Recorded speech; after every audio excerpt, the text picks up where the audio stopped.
We have with us today Andrew Colvin.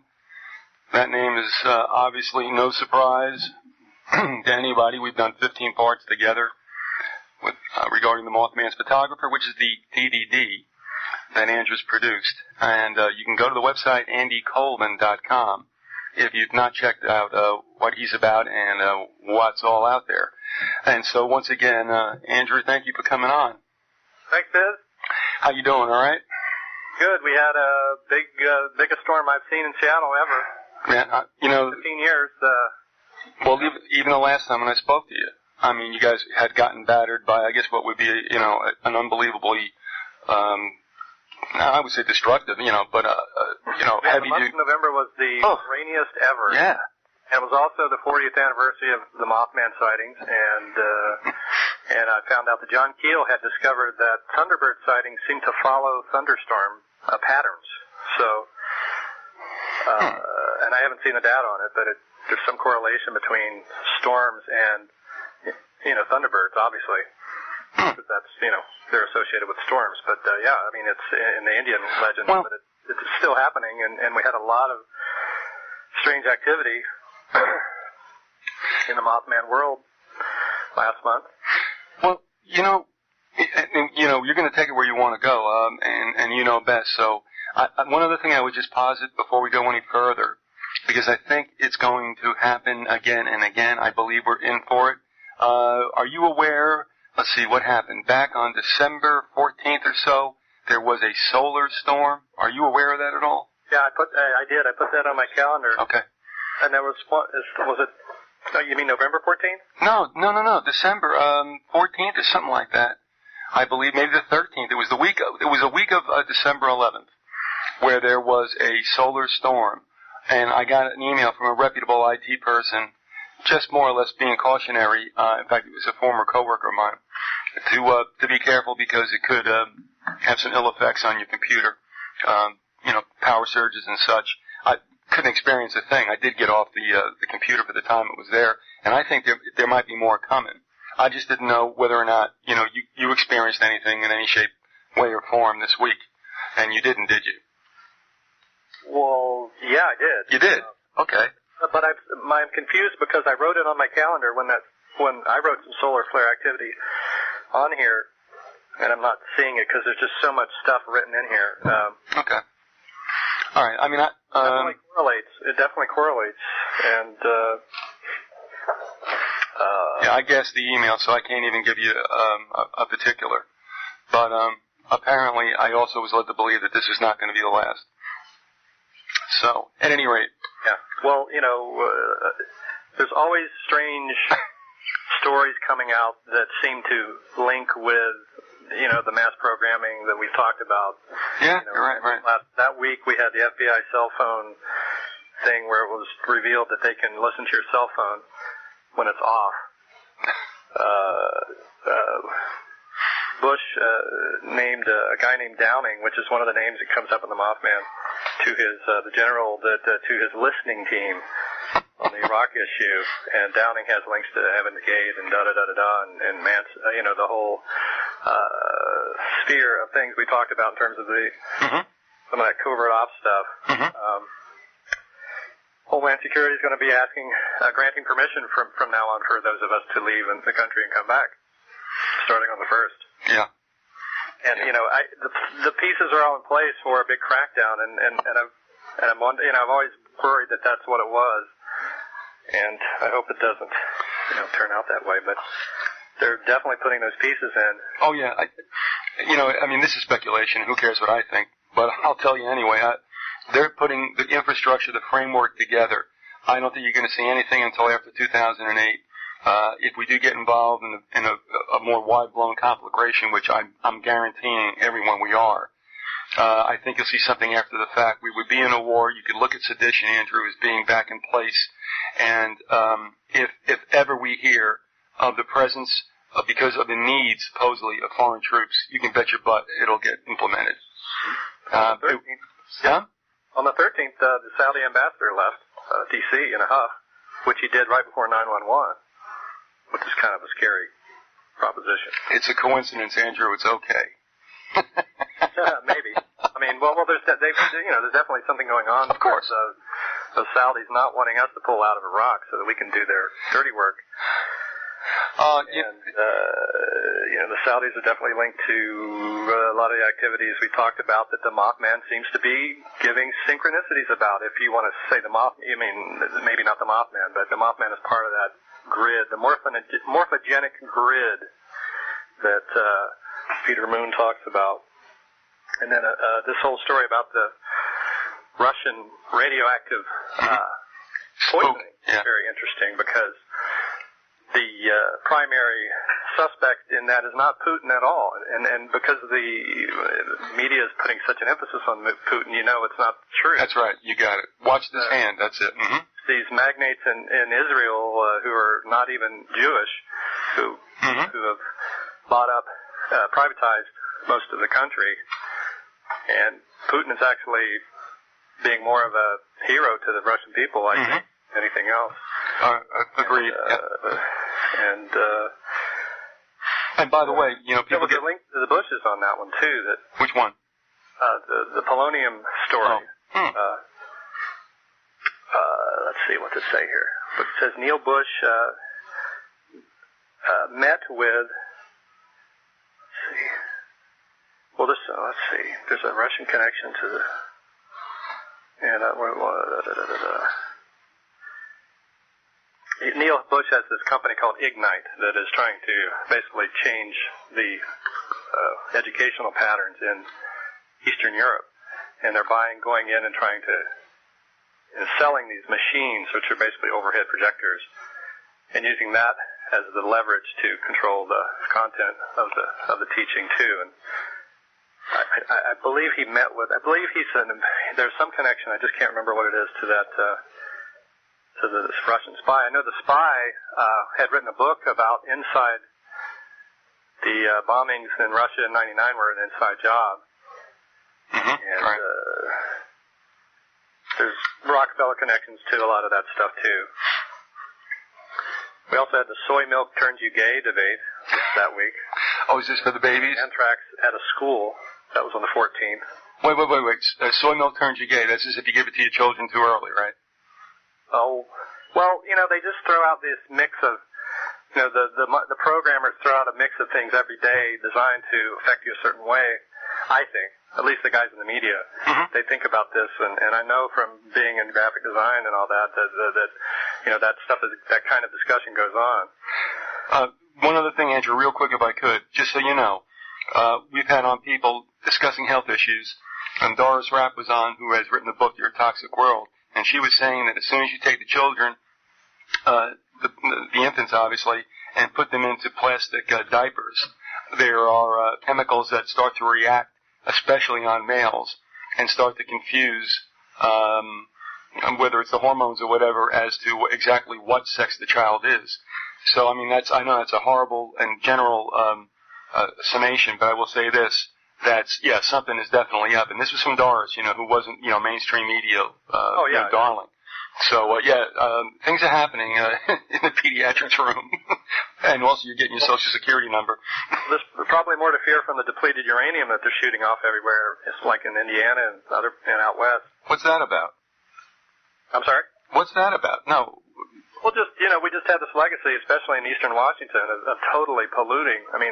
So many people over there have thyroid cancer and thyroid issues. Well, was that a DU dump at once upon a time, or what? The eastern part of the state. Oh, yeah. It's got all the Hanford nuclear stuff, which probably had something to do with the first UFO case, the Maury Island incident, where the slag was being dumped on Maury Island and people were getting radiated. So I came up with this strange story to sort of throw everybody off. Do you know, Andrew, also they did that kind of thing in Eastern Oregon? And I'll tell you why I asked that. Did they? Oh, well, go ahead. All right. I know they have a chemical dump there. It's a massive. Well, the only reason I say it is because a lot of people probably don't realize, and I wouldn't have either, that everybody thinks of Washington and Oregon as being so lush and green, and that is the case. But when you get on the east side of the Cascades, I was going through desert that if I didn't know where I was, I would have said it was Nevada. You know what I mean? And so it is a very barren place. I think it's very formidable, inhospitable, and Now I'm wondering if that's because of what's been happening out there, or they do what they do because the place is, not exactly what you would call the Chamber of Commerce part of Washington or Oregon. Yeah, the Yakima Reservation, has a lot of UFO activity, and there's a listening station there very similar to the one that they have in West Virginia. Mm-hmm. And there's an Army listening post up there, Webster. What's the name of that town? Yeah, there's lots of places over there. Where are you referring to? Where's Webster? It's near Omak. Oh, we're talking about northeast, right? The northwest. North middle. Okay. Up by you. Compared to where I am. But that solar flare was on the 7th. I wrote it down. All right. I just got confirmation from Lady Viz. She told me that indeed the one we're speaking to occurred on the 14th. Okay. So, and if I could have sent you that email, I would have. And I'm sorry, she might have it. If I can resurrect it, I'll send it to you just for your FYI. Okay. Well, the day before that, on the 6th, we had a silent quake in Seattle, which is very rare. Just silent earthquake. There was a story about it. That was the day that the Iraq Study Group results came out. The fart incident on American Airlines, where the lady supposedly was lighting her farts. The Quran, should the Quran be used in Congress for swearing in? It's very interesting when you just do a calendar and you just put the 4 or 5 major stories from the day up. You start to see patterns. Have you been doing that? Oh, yeah. How long have you been doing that for? Oh, a year or two. I mean, I got it from an artist who does it. She does paintings of the days. And it was just amazing. It's just amazing. You go back to like 911 and look at everything, and you can just see it. It's laid out so clearly. Actually, I did that a couple of years ago. I did that just tracking what they did on nightly news with NBC. Mm-hmm. I got to go back and take a look at that. I think I did that for about a 3-month period, and also the commercials. And I got to go back and kind of quantify that. Yeah, on the 4th we had the idea of segregating schools due to security. We had on the 5th we had Hannity and Combs had some really strange guests that are supposedly new Black Panthers, and talking about exterminating white people. I think the headline was "Exterminate White People." And of course we had that New York shooting, which was a direct copycat of the previous shooting on the anniversary of the shooting. Provoking, clearly provocative. Are you saying, now I may get the name wrong, the New York City shooting that seemed to be, and I hate to use this term, it's a pun, but I'm not being funny, overkill, with the Abdou Diallo or the other individual that was shot in the foyer of an apartment building like 70,000 times? Yeah, on the day that the movie opened. Oh, okay. All right. That documentary of the first shooting, and the mother was there in town for press conferences. That's when they killed this other guy. All right. And it was, it begs, it's very odd for that to happen at that time. But they seem to be, they're falling back on the race card. But it's interesting if you go and you look at the whole history of that, of who's behind the race baiting, you do come back with the same Nazi, some of these neo-Nazi families that are very, very powerful now, and with links to the Brits, like I've mentioned before. In fact, I think there's a quote here on the 5th where I wrote down Brits. Malcolm X claimed that the Brits were behind a lot of the stuff. And the Brit, I just thought of one. I don't know if I want to get into the Austin stuff, but when I was in Austin, I saw Prince Charles drive by in a car, and he flipped me with this Masonic sign, and I never thought much about it, but I've been finding more stuff about this part of campus where the UT campus is. Mm-hmm. And on this creek, they found the Rambler that Oswald had driven or gotten away from that I guess who was driving it, Ferry maybe, David Ferry, and that was parked on campus in the same spot for years. I lived about a block away, and then on the other end of the creek, south of campus, there was a bunch of bars where bands would play, and there was some. At that time, we had some almost satanic kind of shows going on.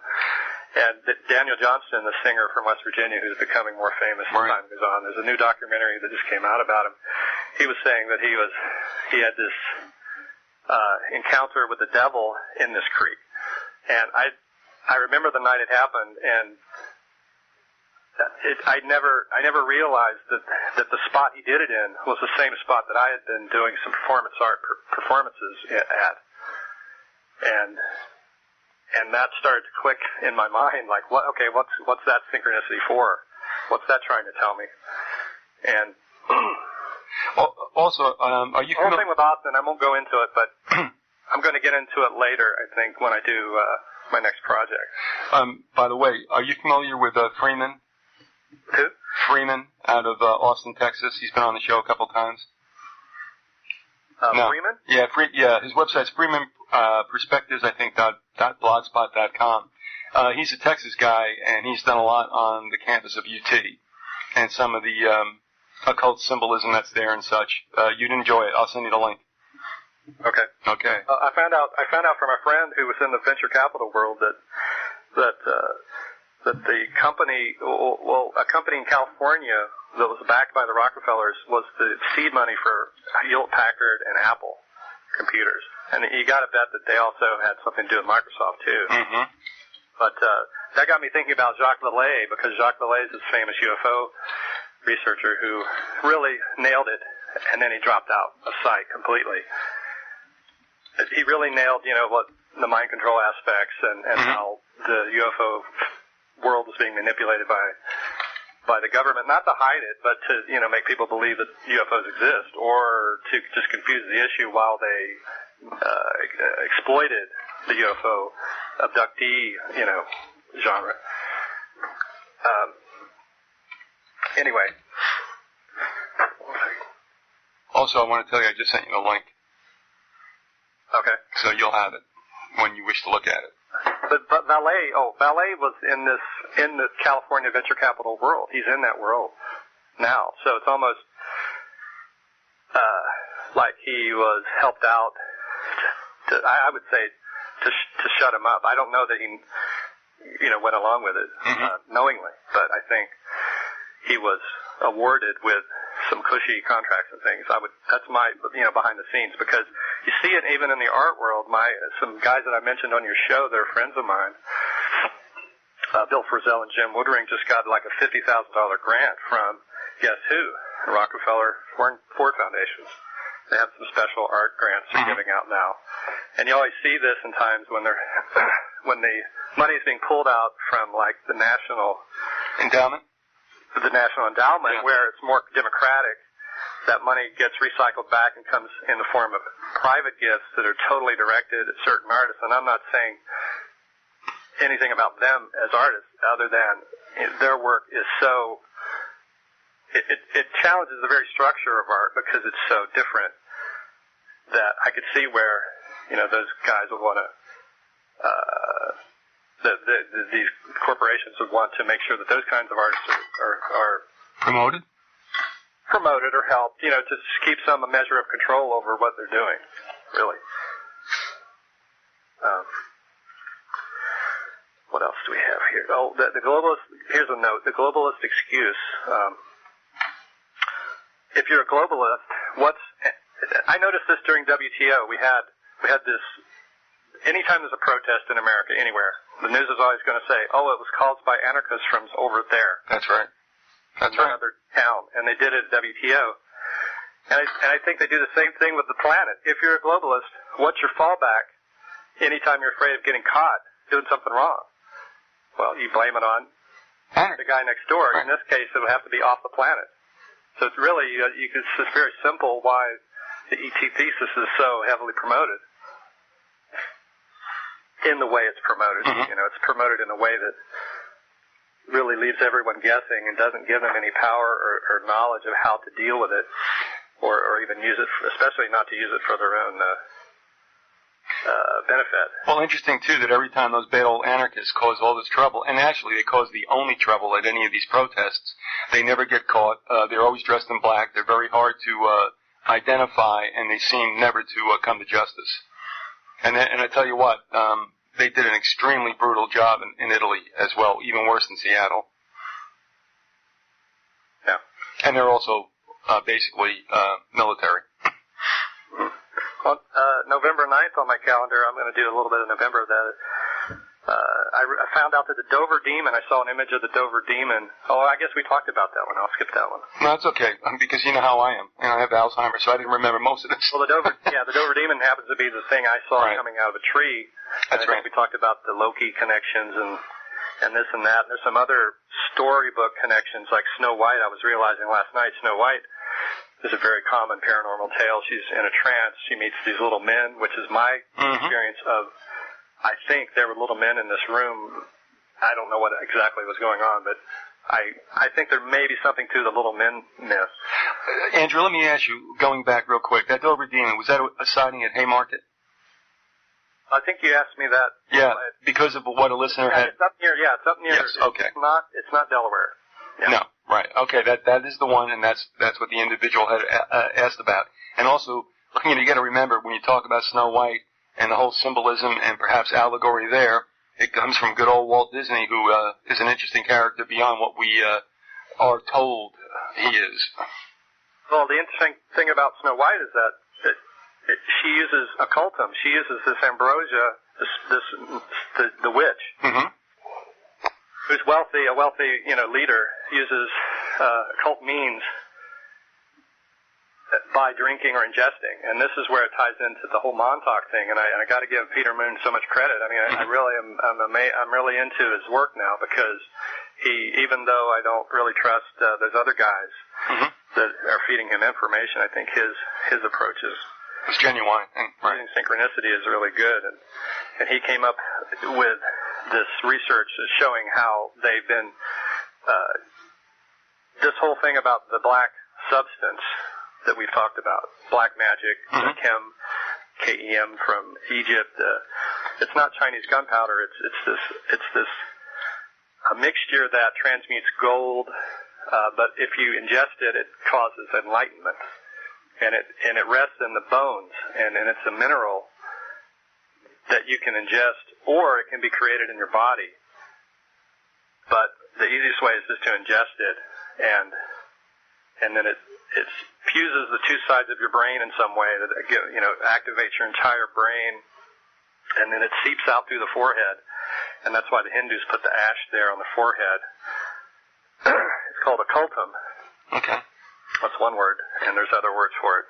And you saw a trapping of that? Bones. This is why it explains the fascination with bones on the part of skull and bones, and even the giant bones that disappeared from all the Smithsonian sites that they discovered it in West Virginia. All those bones have disappeared. Well, those bones probably contain occultum, and they're ground up and used by these high-level masons and folks like that. That's the story, at least. All right, let me get this straight, though. This relates back to the Snow White thing? Well, yeah, you could in a way say that the Wicked Witch was using occultum to get the power that she needed. Right. She's also using a mirror. Right, and a crystal ball, but there's also the drink, that people ingest.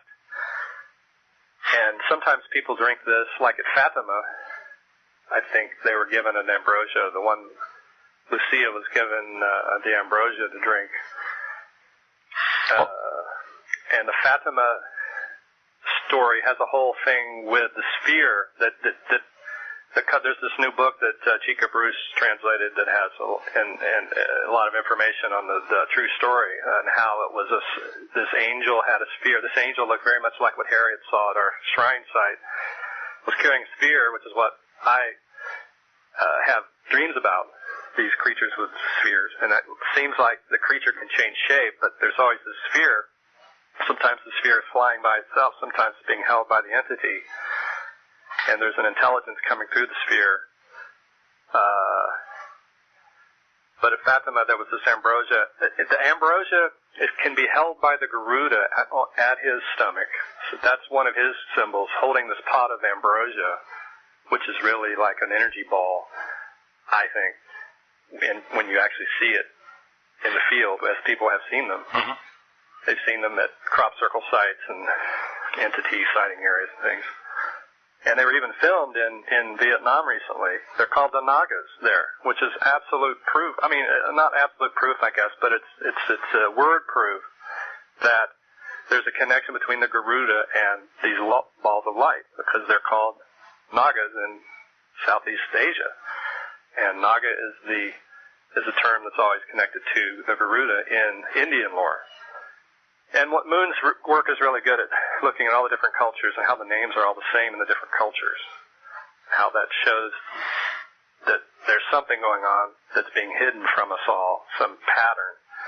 And he thinks a lot of it has to do with elites manipulating the occult. And this is very much like Lavenda. Elites manipulating the occult using substances that alchemists prepare. And so this is why the pharmaceuticals and the chemical companies are of interest to anyone studying this, because you're probably on the fringes of these companies, you're going to have people dipping into the covert world and doing things with that knowledge. I'm going to interject this real quickly. One of the things I sent to Freeman, because he's into a symbolism, and I just want to share this with you right now because you said this about the pharmaceutical companies, but two of the things I came upon were companies, one called, what is it? Oh, jeez. S-A, oh, boy, I can't remember. Sandoz, yeah. They made the acid in the early days. Well, you should. All right, I'll send you their logo if I still have it. You'll be interested in it. And this other one is a company called ISIS, if you will. And the pyramid it's a different schematic pyramid, but ISIS and the pyramid, and this is a pharmaceutical company. So yeah, they know the handshake. JFK's last speech had to do with jet fighters and Boeing contracts before he was killed. Where would that have taken place? Do you know, Andrew? I don't know. This is from, who's my source on this? Oh, this is Ken Thomas. He was on the Adam Gorightly's show. And in the Maury Island affair, they talk about Chrisman. Chrisman was Syrian. We had a Syrian in my neighborhood, a Syrian math professor lady who never used her skills teaching for some reason, but she was just super intelligent. And her husband owned some grocery stores that recently were mentioned to me by John Frick, who had a little synchronicity in one of these stores. He was led by some force to go in and look at the back of a product. It's just bizarre, but he looked on the back and he saw the name Ogden, and he's got this feeling that there's a name game thing going on with the word Ogden. Ogden, Utah in this case. But that's just a bizarre little linkage using this grocery store in West Virginia that has some link to the Syrians. Chrisman connects to Michael Riconosciuto, who's this famous person who developed, is part of the whole octopus affair. He was a defense whiz or a brainiac, you might say, as a kid. Who is now in prison. Well, he was trumped up charges. He claimed to have met Osama bin Laden, and bin Laden was going around calling himself Tim Osman. And Osman is a name that came up in Moon's books, one of his books. Well, was Riconosciuto involved with Echelon? Wasn't that the project? Yeah. Yes. The Promise software part. Promise, there you go. Yeah, Promis. Let's connect to Echelon, I'm pretty sure. Yeah, all right. I would guess. What do we have here?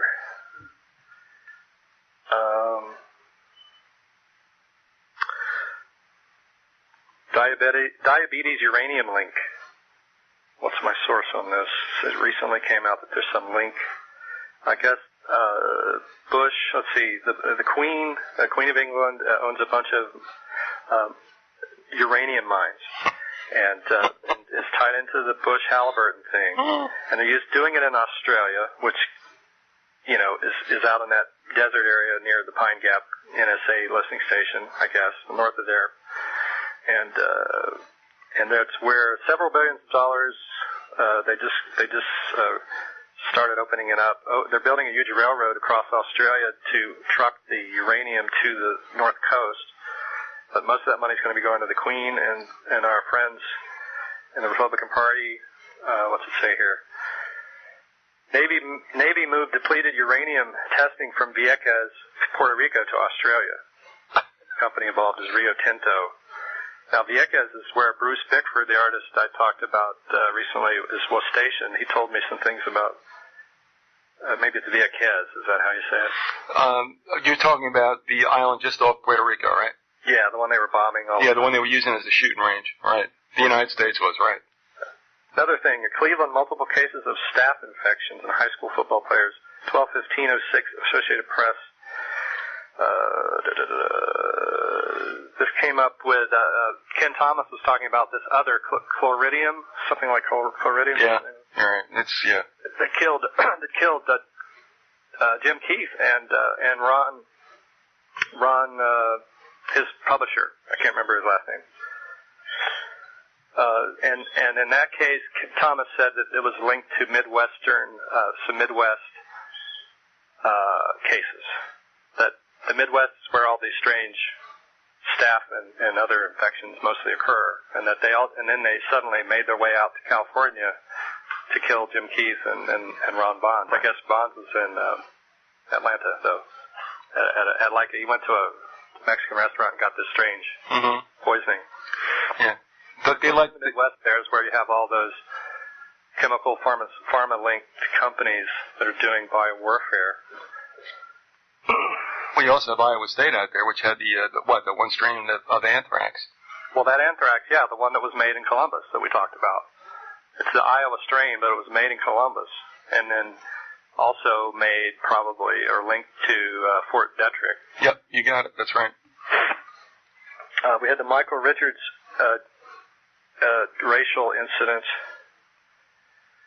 which is just another piece in the puzzle of raising the tension in the country, and it even affected the cryptozoologists. So the cryptozoologists started calling each other racist and over things, and it's like a copycat phenomenon. Once the media starts putting out these racist ideas, I mean, forget about shooting people. I mean, that's pretty rare. You talk about a deeply endemic problem is how they're baiting the races, and it's just, I think it's, I've seen several. I can feel it very strongly here in Seattle. Things are not well in that regard. And if you live in a suburb, you're probably never going to know, but those of us who live in the inner city areas can tell you that they are working this situation and really, pissing people off in various ways. Real quick, Andrew, if I could, okay. I've said about this before. You're going to have, if not a class problem here, you're going to have a race/class problem. And how does it all play with this tri-corner situation of Anglos, blacks, and Latinos? It could be a real free-for-all, and you're right. I mean, they are definitely, scratching everybody's butt with sandpaper to put them in a box to see what happens. And, you're right. You're absolutely right. Now, and I've gone on about this, too, also about the degradation of Anglo males in advertisements, both electronic and in magazines. And this is not saying I'm anti-black, not at all. I'm just saying that, when whites are denigrated, they're denigrated. You know what I mean? If we're made to look like jerks, especially, like I said, white males, we're made to look like jerks. That isn't a statement any other way. But there's a reason for that. Moving along, we had we have RFID chips. Those are those computer chips being put in tires now. It's not just cell phones to listen to you, but in your tires to track you, and that's being done by Goodyear. Goodyear was the company that helped the Rockefellers mine the Amazon. And they also were responsible for destroying the subway train systems in California when the state decided to go with all car, travel. That was Goodyear behind that. That was back in what, the 30s? Yeah, way back. Right, I got it. Right. Rockefeller women have 600 servants each. Rockefeller wives have 600 servants each. That's more than Marie Antoinette had. She only had 500. Each Rockefeller wife has 600 plus. And who's the source on that? It's an article. Can't remember. I need to write that guy's name down. It's called the Rockefeller File. Do a Google, and you'll find it. Unless Google's been taken over by the Rockefellers, which they probably are going to soon start. Google is really working on removing things from the internet. Let's put it that way. There's been a lot of stories about them. Here's one. 12-year-old arrested for opening a Christmas present in advance of Christmas. That recently happened. Was that a Homeland Security issue? I don't know.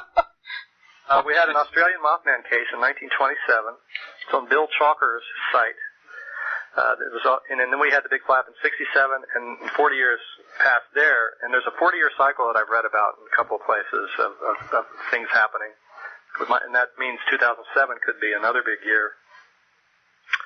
11/29/06, suspected bomb found on overpass in Cincinnati in Norwood. Now, Norwood is where I bought the outfit that I wore, and if you in my Mothman book, there's some photos of me in this outfit of a pseudo terrorist, and I bought that in Norwood, and that's just a bizarre little correspondence. When did you buy that? In the early 80s. Okay.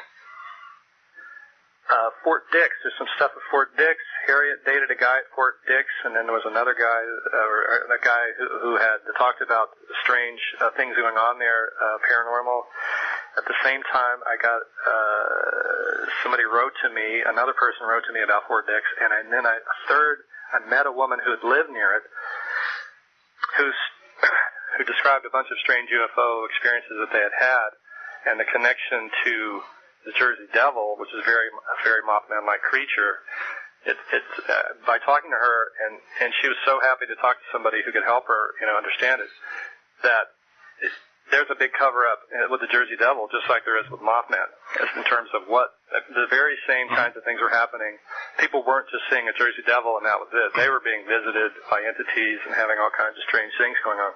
Do you have anything as far as books or anything like that, and we'd have to do this now, that would refer to that situation? Because you remember I lived in Jersey, and of course that was always like a quasi-joke about the Jersey Devil. I don't know, but I'm sure there's Jersey Devil books out there. I don't know. Yeah, we haven't really get into the psychic part of it. Also, it's also interesting that Fort Dix, and we've been talking about Plattsburgh, a supposedly decommissioned Air Force base up in upstate New York.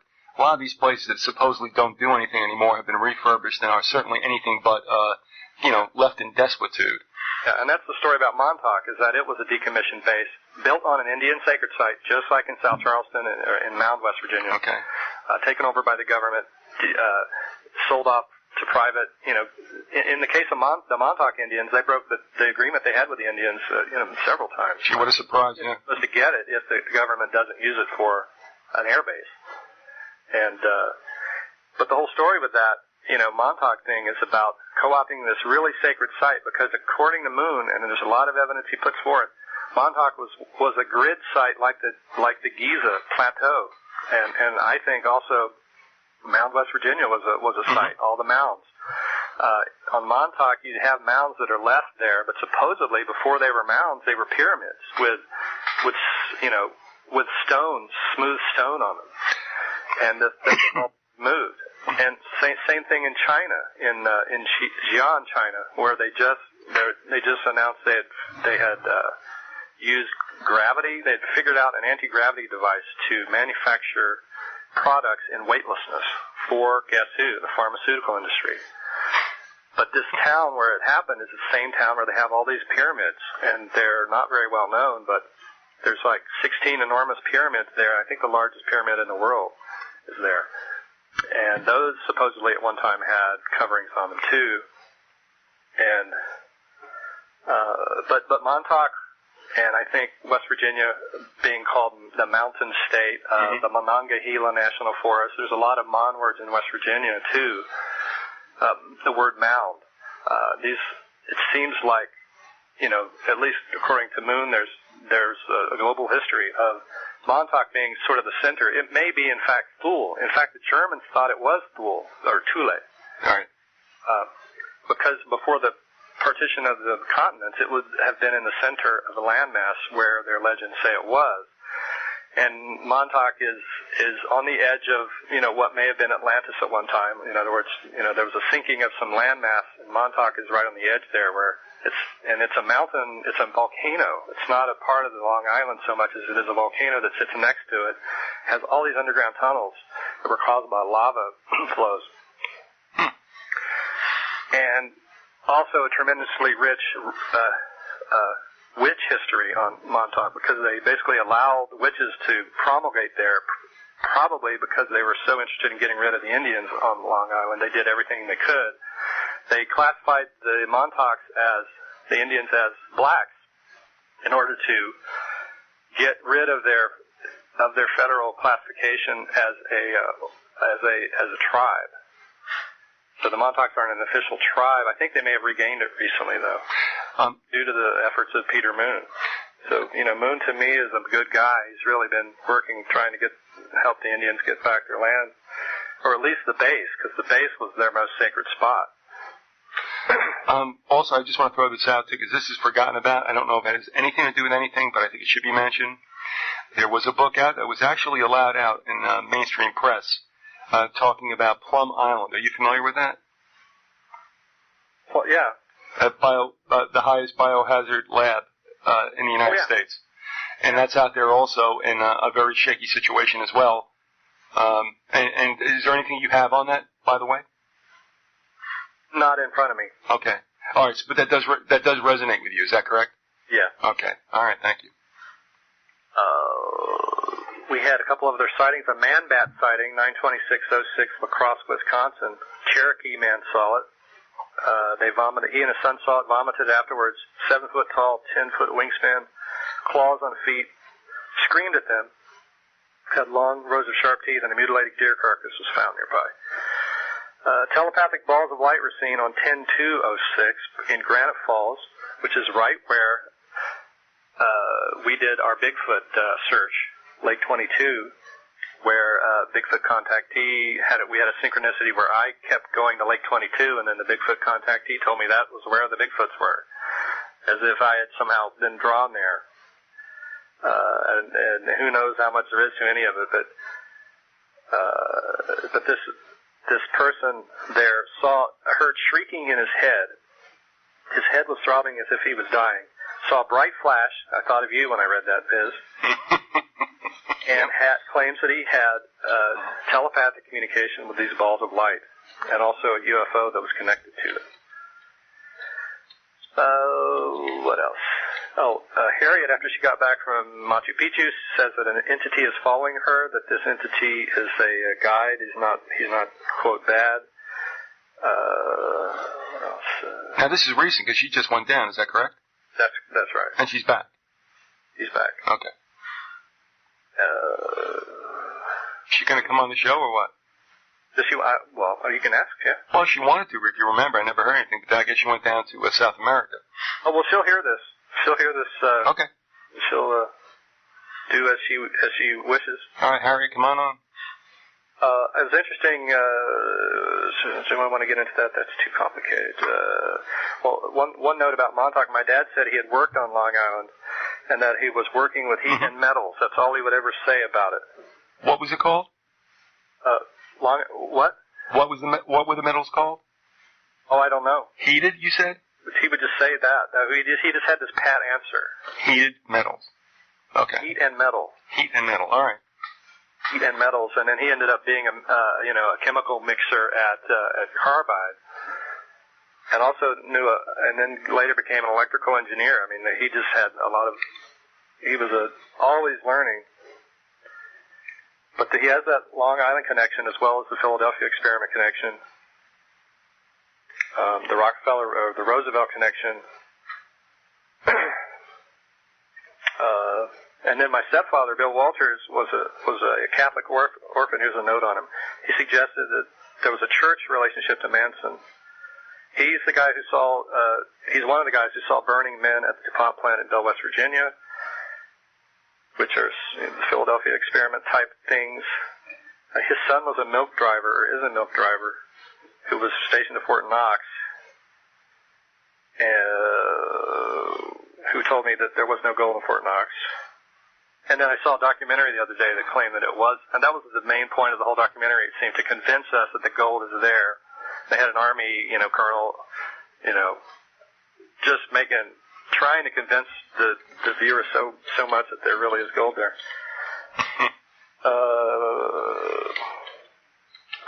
Alexander Bruce, Chico Bruce, has some interesting things. She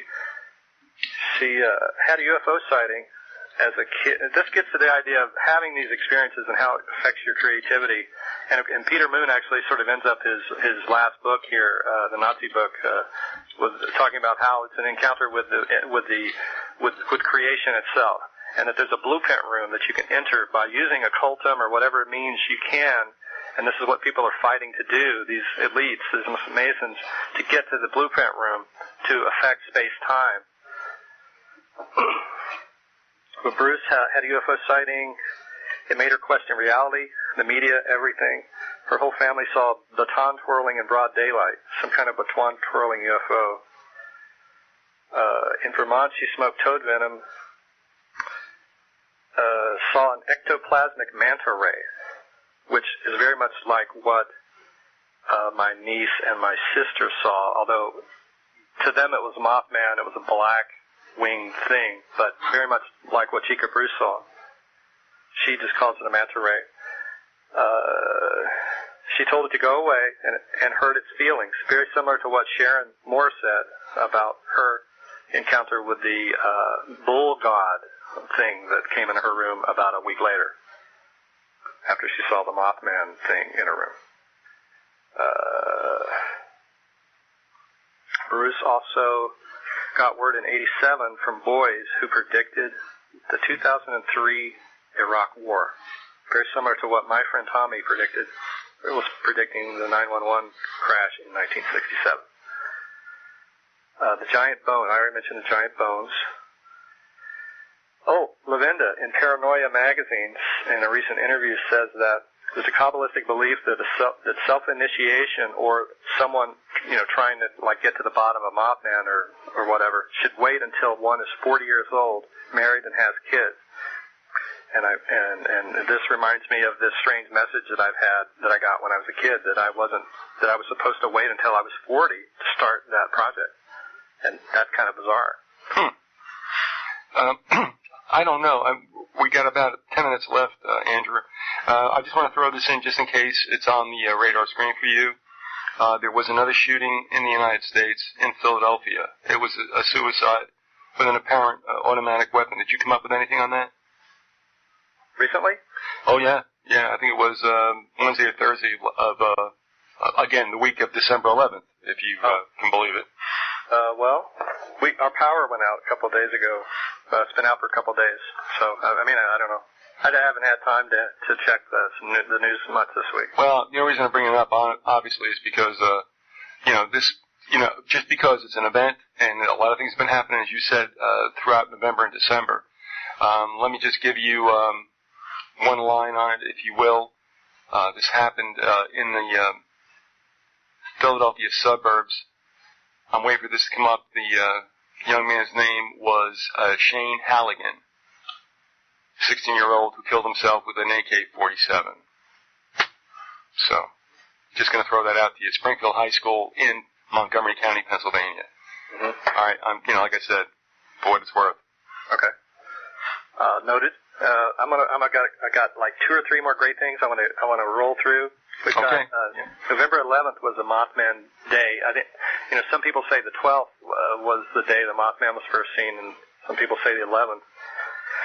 But on that day, a friend of John Frick's died, and Frick had a week before that seen a van, after he had visited this strange woman who had the Jesus toast in Youngstown, where supposedly there was a bleeding statue and a rope fell from the sky, and her husband worked at NASA.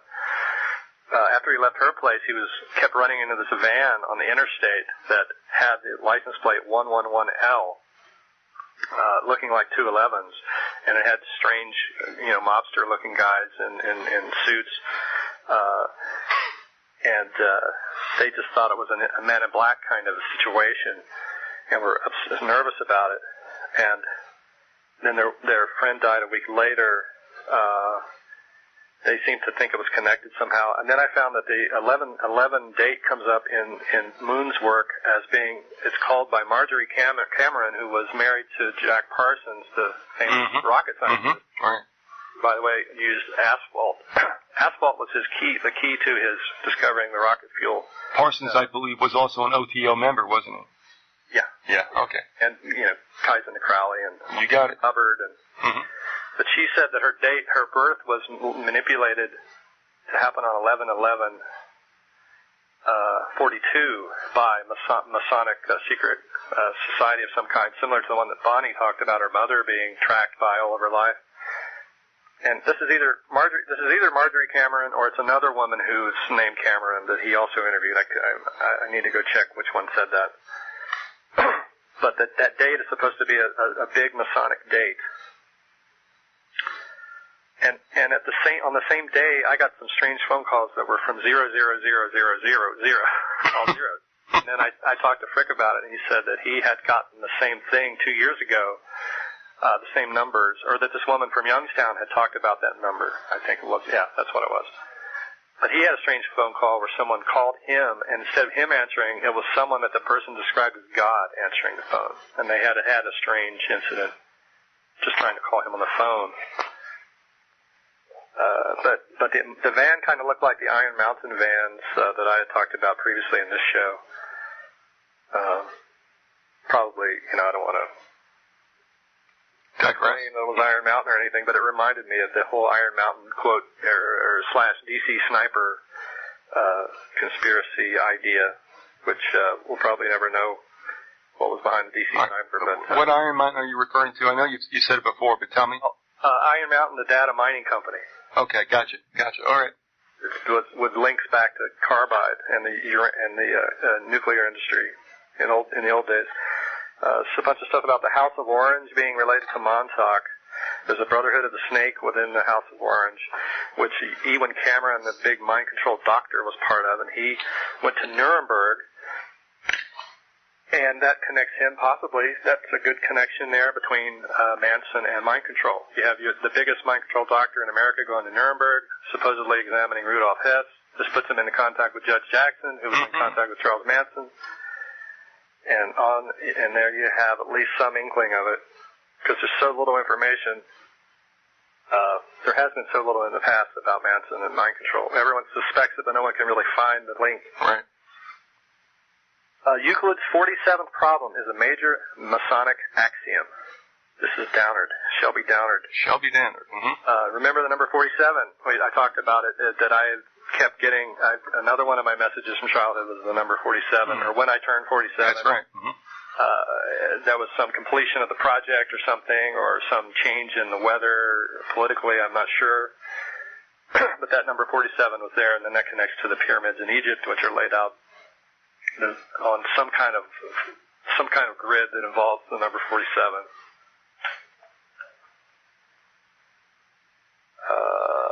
My dad was allergic to Bayer aspirin.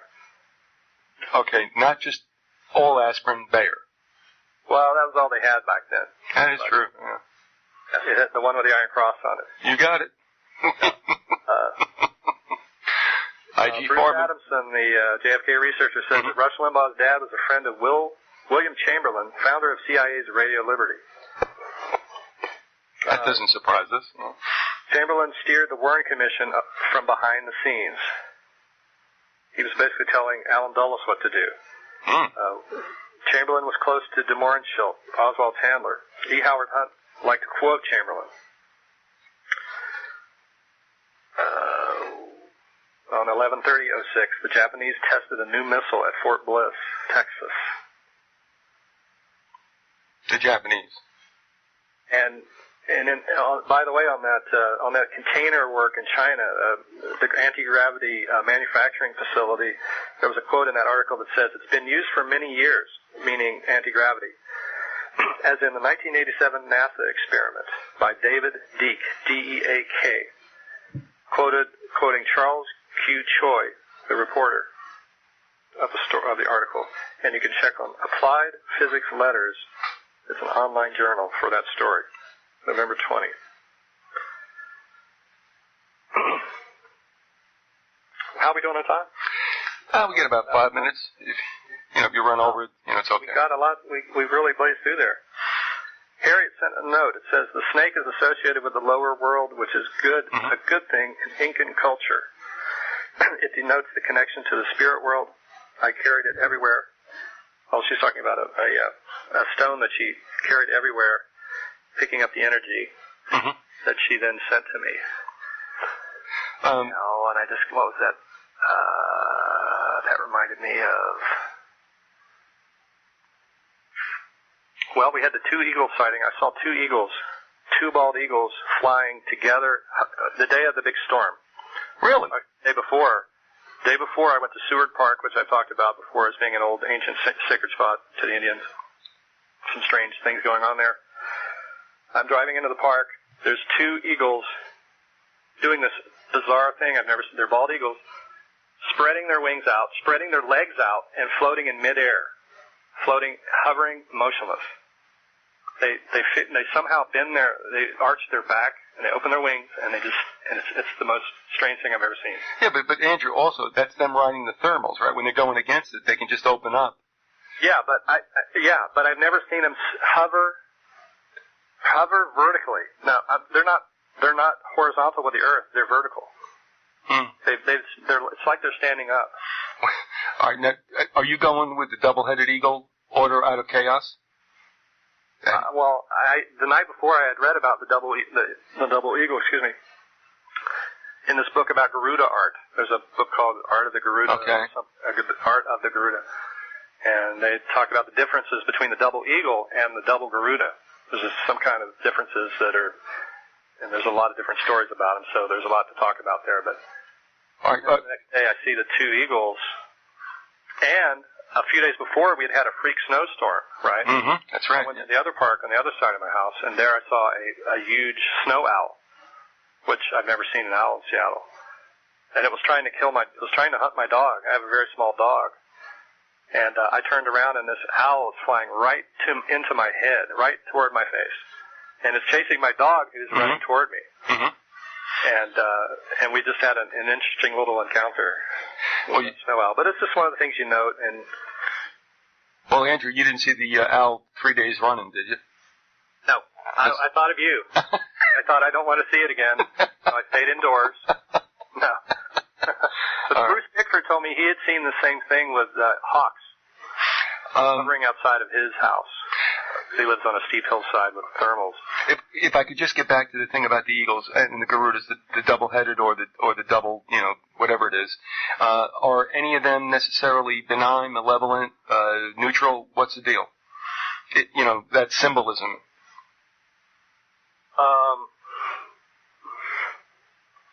I think they demonstrate the process of going from one shape of the division. How nature works is, according, at least from the Buddhist side of it, or the Eastern side, is that you start with consciousness, not material. So that you start with the consciousness, and then the consciousness somehow forms all of this reality. And people get confused because they think, well, my consciousness isn't creating my reality, and that's true. But what they have to do is redefine what their consciousness is. Their consciousness is not of them. They are simply one node of a giant grid of consciousness that they're linked to. Mm-hmm. And that entire linkage is causing the manifestation. Or it's so integrally linked to the basic building blocks of reality that it's causing the formation. But I think, Spuchart did his research about how looking at fractals and how they spin in one, there's a vortex spinning in one way, and that causes another vortex to spin in another dimension another way, but also another one to spin in our dimension another way. You end up with 4. You quickly end up with 4 spins happening with a vortex. And Moon did some great research on the torus, T-O-R-U-S, which is this archetypal shape that describes how this happens. And they usually show the torus with 7 rays of light. You see the 7 primary colors bound together like a wire. And if you were to cut the wire in half and look at the shapes inside, it would look like the back of a turtle. And this is why the turtle is considered to be the sacred, the undergirder of reality. Because that turtle shape, that decadahedron, I think it's called, shape, you make a ribbon out of that, a ribbon of energy that spirals back into itself like the serpent that the Garuda holds. That it's either a double-headed serpent or one that's eaten its tail sometimes.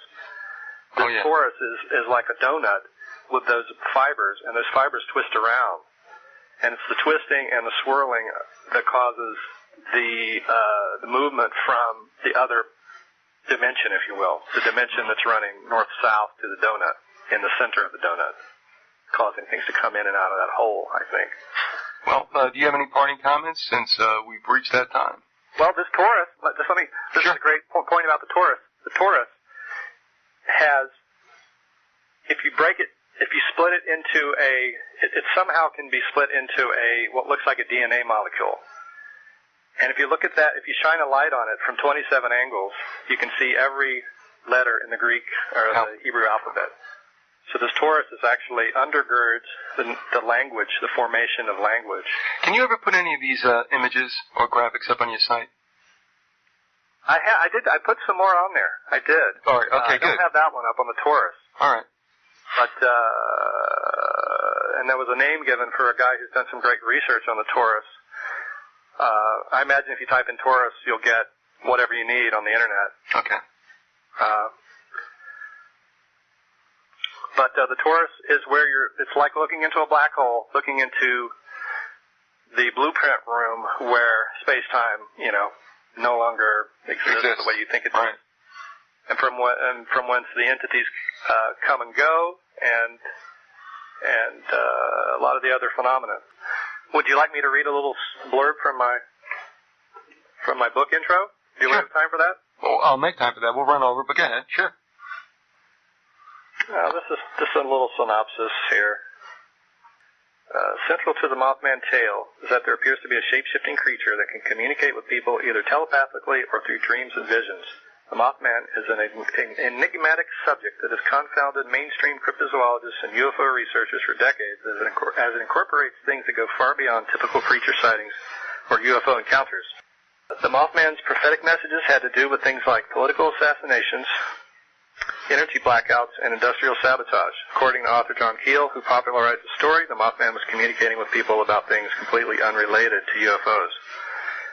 Keel noticed an odd recurring mix of unrelated phenomena such as highly gifted children, missing teenagers, lightning strike victims, intelligent balls of light, Bigfoots with glowing eyes, occult Masonic activity, fake military officers, fake clergy, fake photographers of children, fake spacemen, fake NASA Smithsonian vans, as well as entirely real stalkers, serial killer activity, cattle and human mutilations, and threatening operatives like the Men in Black. Underneath one finds links to the military-industrial complex, to international banking, terrorism, narcotics, petrochemicals, pharmaceuticals, atomic energy, biowarfare, and religious organizations. Historians like Peter Moon and Peter Levenda, or what did I needed to add Moon. We should have added Moon there. Okay. Historians Peter Levenda and in the new edition it'll say Moon think that the clues, correspondences, and synchronicities prevalent around Mothman point damningly to the occult wings of fascism and neo-Nazism, as evidenced by the cover-ups surrounding Charles Manson and Sarah Jane Moore. And then just some more stuff about the Garuda and stuff, but that kind of sums up at least the Mothman, the Point Pleasant kind of side of it. Well, you'll be on again, perhaps later in January. But as far as the series that we've done, this will conclude it. But this will never ever be over. Oh, the book is out, by the way. Did I tell you? Oh no, I just gave up asking. It's man, it's out. Beautiful. It's on Amazon right now. Go there, Mothman Photographer. And I've been looking at it over and over just to check my work, and all right. I'm finding correlations between photographs that I never even knew I was working with when I put the pages together. Because I've got like 8 pictures on a page. All right. Say this slowly. You have 2 things out there. You have a DVD. You have now a newly released book. Are they both under the title Mothman's Photographer? Correct. All right. Yeah. That's great. All right. All right, Andy, listen, it'll be a while, but we thank you for all the time you spent with us. We will revisit it. Hopefully you can get me in touch with Harry if she'd like to come on and tell us about her travels. In the meantime, again, thank you very much, and the best is yet to come. You take care, bro. All right, thanks. Bye-bye now.